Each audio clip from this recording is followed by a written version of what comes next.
네, 오늘은 복음의 안경 쓰고 9번째 시간을 갖도록 하겠습니다. 오늘 제목은 동성애를 바라보니입니다. 동성애를 바라보니 성경에서 동성애를 어떻게 말씀하고 있는지를 살펴보도록 하겠습니다.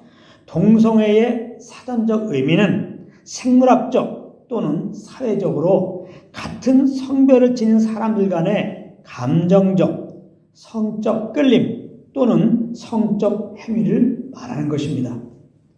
그런데 성경에서 말하는 동성애는 구체적으로 동성 간의 성행위를 말하는 것입니다. 같은 성별을 지닌 사람들 간에 감정적으로 좋음을 느끼고 좋은 친구로 우정을 나누는 것은 지극히 자연스러운 일인 것입니다. 그럼 성경 로마서 1장 24절부터 27절 말씀을 보겠습니다. 제가 한번 읽어보겠습니다. 그러므로 하나님께서 그들을 마음의 저욕대로 더러움에 내어버려 두사 그들의 몸을 서로 욕되게 하게 하셨으니 이는 그들이 하나님의 진리를 거짓 것으로 바꾸어 피조물을 조물주보다 더 경배하고 섬김이라 주는 곧 영원히 찬송할 이시로다. 아멘.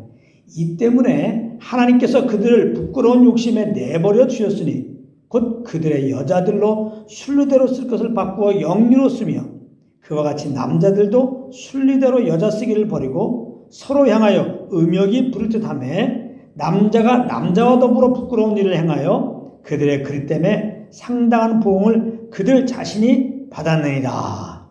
아멘. 여기 26절 하반절과 27절 상반절에 있는 말씀이 동성애, 즉 동성 간의 성행위를 하는 것에 대하여 말씀하고 있는 것입니다.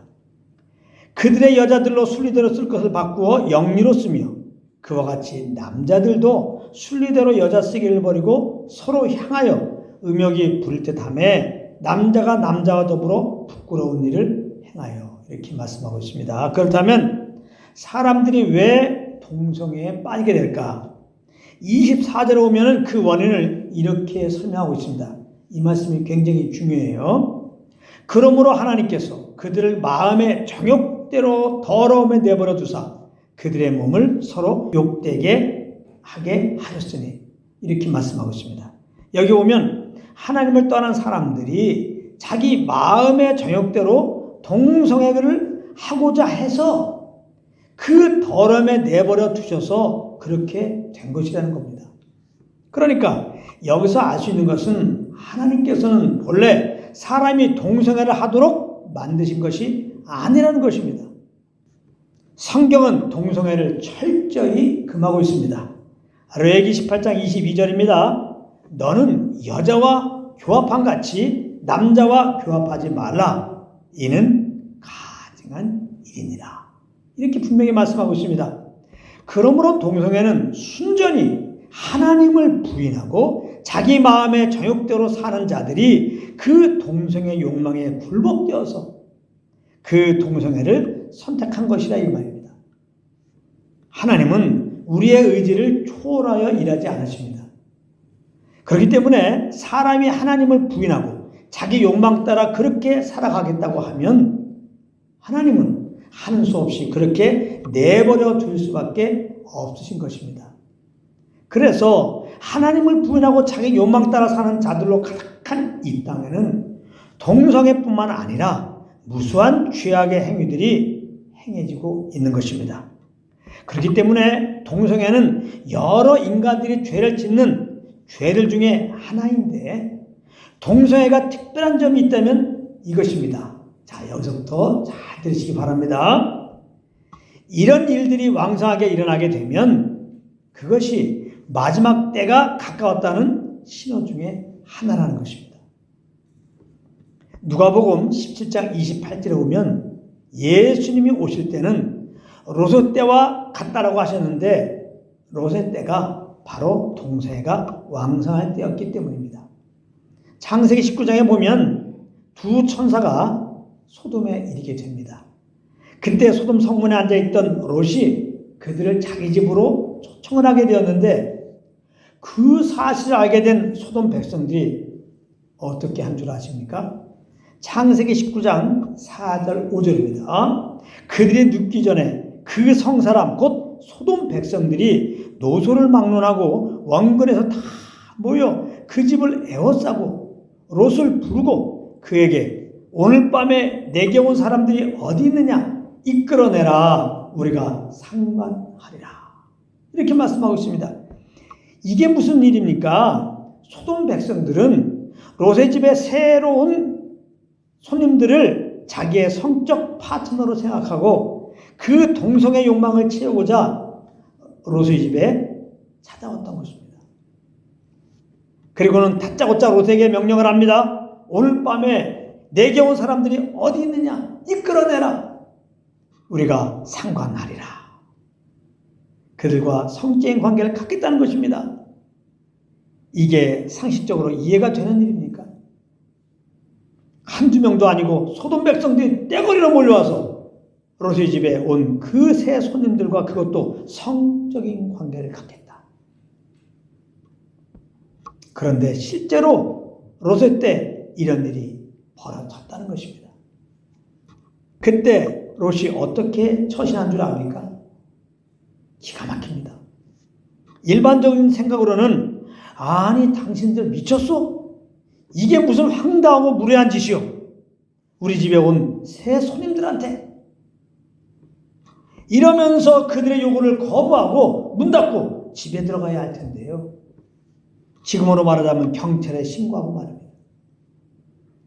그런데 롯은 무엇이라고 말한 줄 아십니까? 8절에 보면 이렇게 말합니다. 내게 남자를 가까이 하지 아니한 두 딸이 있노라. 청하건대 내가 그들을 너에게로 이끌어내리니 너희 눈에 좋은 대로 그들에게 행하고 이 사람들은 내 집에 들어왔은즉 이 사람들에게는 아무 일도 저지르지 말라. 이렇게 말했습니다. 롯은 자기의 두 딸을 그들에게 내어줄 테니까 그 두 딸과 상관하든지 말든지 하고 자기 집에 온 새 손님들에게는 아무 짓도 하지 말라는 것입니다. 언뜻 아비로서 할 말은 결코 아닌데요. 그러나 누구보다 소돔 백성들의 성향을 알고 있었던 롯이었기 때문에 롯은 그렇게 제시할 수밖에 없었던 것입니다. 그들은 동성애에 거의 미쳐 있었던 것입니다. 마치 마약 중독자들처럼 동성애에 중독이 되었었다 이 말이에요. 그렇기 때문에 그들의 요구를 들어주지 않으면 폭동이 일어나서 자기 집과 식구들이 망하게 될 것은 불보듯 뻔한 일이었기 때문에 롯은 그렇게 제안했던 것입니다. 너무나 마음이 아프죠. 너무나 기가 막히지만 이렇게 소돔 백성들은 동성애로 가득 차 있었던 것입니다. 이렇게 롯의 때는 동성애로 가득 차 있었다 이 말입니다. 그런데 요즘 어떻습니까? 전 세계적으로 동성 결혼을 합법한 나라들이 많이 있습니다. 세계 지도상으로 보게 되면 더욱 실감하게 되는데요. 북미로 대표되는 미국, 캐나다가 합법화했고 오세아니아에서는 호주와 뉴질랜드가 합법화했습니다. 그리고 중남미는 절반 정도, 서유럽은 상당수 국가가 동성결혼을 인정한 상태입니다. 우리나라는 다행히 동성결혼에 대한 반대 비율이 아직은 높지만 동성애를 사랑의 한 형태로 보는 인식은 50대 50 정도로 지금 높아지고 있습니다. 무엇보다도 몇몇 국회의원들은 동성애 차별금지법을 제정하려고 시도하고 있고 말입니다.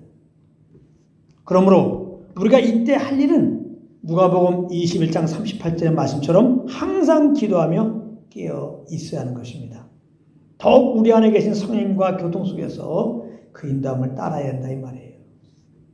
그리고 성령을 따라 동성애에 빠져있는 자들이 회개하고 주 예수를 믿을 수 있도록 기도해야 되는 것입니다.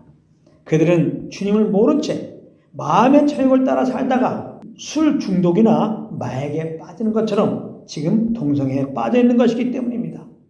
하나님은 당연히 동성애자들을 사랑하시고 그들이 회개하고 예수께 나오면 당연히 기쁨으로 받아주시는 것입니다.